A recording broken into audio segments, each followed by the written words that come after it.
ஆயிங்க கொல்லியில் வயலில் பிடிச்ச நண்டன்னைக்கு நான் சிக்கி ரசம் வைக்க போகிறேன். அம்மியில் நல்லா ஒட்ட அரைச்சி இல்லை நல்லா மிளகு ரசம் வச்சு இந்த பனி நல்லது வந்து பசங்க கொடுத்தா சளியெல்லாம் ஆப்பிட்டு வந்துடும். இதுதான் ரசம் வைக்க போகிறோம். நாங்கள் பார்க்கலாம். நான் நிறைய நண்டு எடுத்துருக்குறேன். கொல்லியில் வேலை செய்கிற ஆளுங்களுக்கும் வீட்டில் இருக்கிறவங்களுக்கும் எல்லாேருக்கும் சேர்த்து இந்த ரசம் வைக்க போகிறோம். இந்த பனி நல்லது செஞ்சு சாப்பிட்டா ரொம்ப நல்லதுங்க உடம்பு.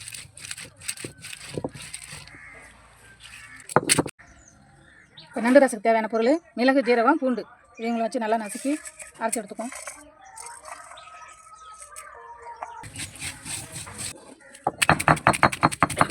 பூண்டு நல்லா வச்சுக்கோங்க, நிறையா வச்சுக்கோங்க.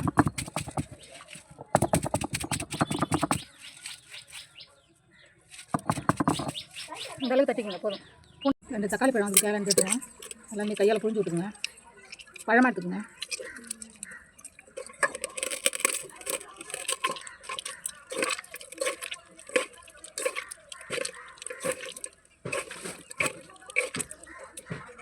ஏற்கனவே அரைச்சி வச்சுருக்கேன்ல,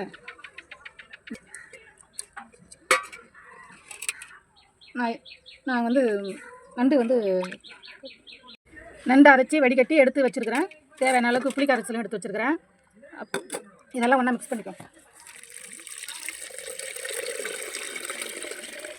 வடிகட்டி தான் வச்சுருக்கேன். வச்சுக்கோங்க. புளி கரைச்சலையும் ஊற்றிக்கோங்க.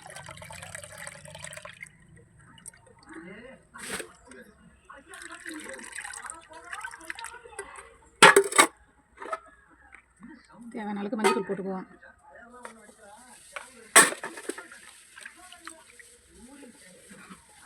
உப்பு தேவையான உப்பு. இதுக்கு டார்கெட்டே என்ன தெரியுமா?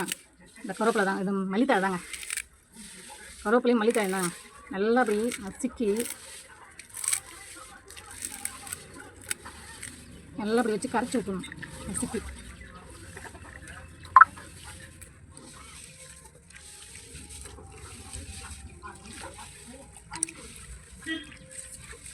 இது அவ்வளோதான்.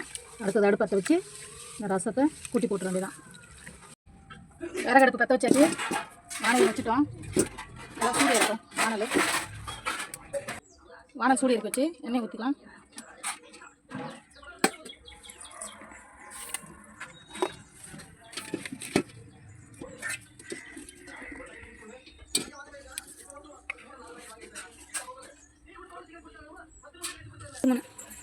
தேவையான கடுகு போட்டுக்கலாம். ஒரு 4-5 காஞ்ச மிளகா போட்டுக்கலாம்.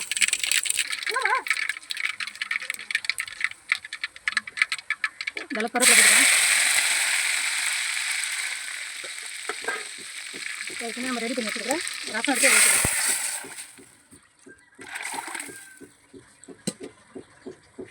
தேவையான அளவுக்கு பெருங்காயத்தூளை போட்டுக்கோங்க. ரசம் நல்லா கொதிச்சுட்டு இருக்குங்க.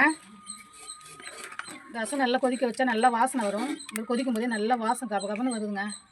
இன்றைக்கி ஞாயிற்றுக்கிழமை பசங்களுக்குலாம் காலையில் எண்ணெய் தேய்ச்சி குளிப்பாட்டி விட்டு ஒரு கிளாஸ் காலையில் வெறும் வயிற்றில் இதை கொடுக்க போகிறேன். நான் முடிஞ்ச அளவுக்கு நம்மளால் முடிஞ்ச அளவுக்கு இந்த மாதிரி கை வைத்தியம் பண்ணி இங்கிலீஷ் மருந்து தவிர்ப்போம். சளிக்காகலாம் வச்சுட்டு பசங்க காலுக்கு ஒரு கிளாஸ் கொடுத்துருவோம்.